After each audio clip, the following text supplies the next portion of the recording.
الحمد لله رب العالمين والصلاة والسلام على خير خلقه محمد وعلى آله وصحبه أجمعين وبعد. الله رب العالمين فرمي: قل هذه سبيلي أدعو إلى الله على بصيرة أنا ومن اتبعني. الله رب العالمين وی چې ته د خلکو ته ویوه چې دغه زما لار ده، دغه کم احکام کم شریعت چې د الله له طرفه ما ته راغلی دا زما لار ده او دې طرف ته زم دعوت کوم او څوک چې زما تابعداري کوي هغه هم دې طرف ته دعوت کوي.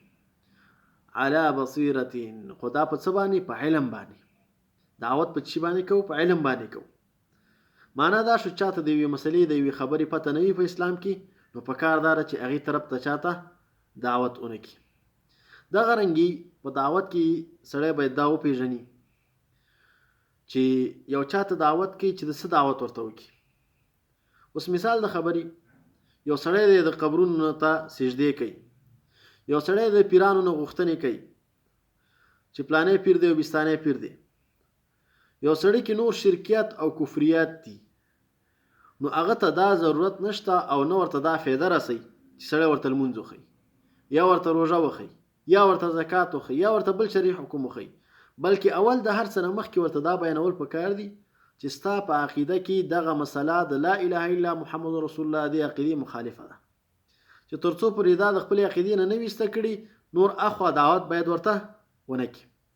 د دې وجنه ابن عباس رضی الله عنهما وایي چې رسول الله صلی الله علیه وسلم چې کله معاذ رضی الله عنه یمن ته ولېږه نو ورته ویلي: انک تأتی قوما من اهل الكتاب، تا ته به داسې یوه قوم راشي چې هغه به د اهل کتابو نه وي، ځکه په هغه وخت کې یمن کې اکثره اوسیدونکي یهودین او نصرانیان. فلیکن اول ما تدعوهم الیه شهادة ان لا اله الا الله، نو اوله کومه خبره چې ته د هغوی دعوت ورته کې، هغوی ته دعوت ورکې، ځکه نصرانیان دي مسلمانان نه دي، نو د لا اله الا محمد رسول الله دا کلمه ورته وښیوه.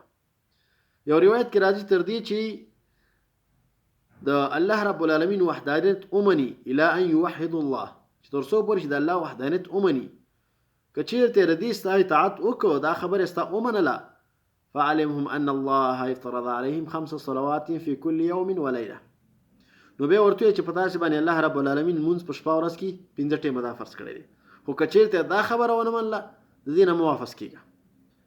اول د اسلام اساس چې دی د عقیدې نه شرک لرې کول دي، په دې باندې اقرار کول چې د الله رب العالمین عبادت کوم او د یو الله رب العالمین عبادت کوم او شریک وسره نه جوړوم.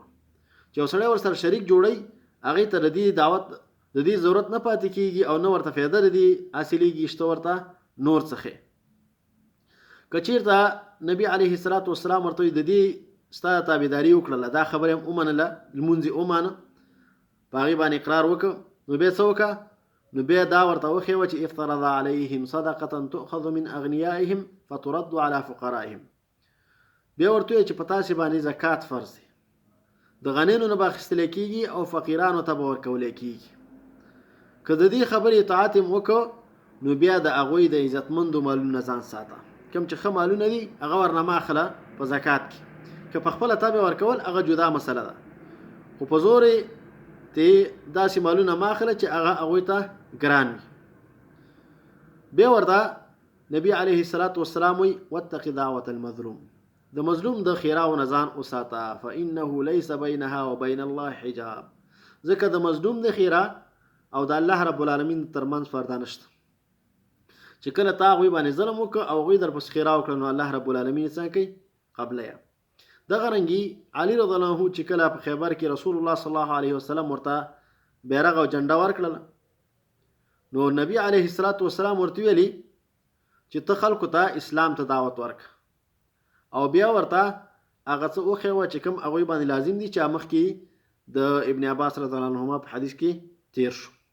بیا نبی علیه الصلاة والسلام ورته وی: فوالله لأن يهدي الله بك رجلا واحدا خير لك من حمر النعم، نبی علیه الصلاة والسلام ورته که چېرته الله رب العالمین ستا په واسطه یو سړي ته هدایت وکړي نو دا ستا دپاره د سرو رنګو اوښانو نه غوره دي.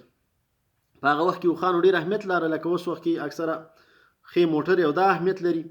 نو نبي علیه الصلاة والسلام ورته ویلي چې یو کس ستا په واسطه اسلام راوړي دا ستا دپاره د ټولو نه غوره دي. یعنې معنا دا چې اسلام چې کوم دغه جنګ دی دا د اسلام د خپرولو لپاره دی او جهاد دی. اصل دا دی چې اسلام خورول په کومه طریقه باندې کیږي هغه طریقه باندې به سړی کوي. واخر دعوانا ان الحمد لله رب العالمین.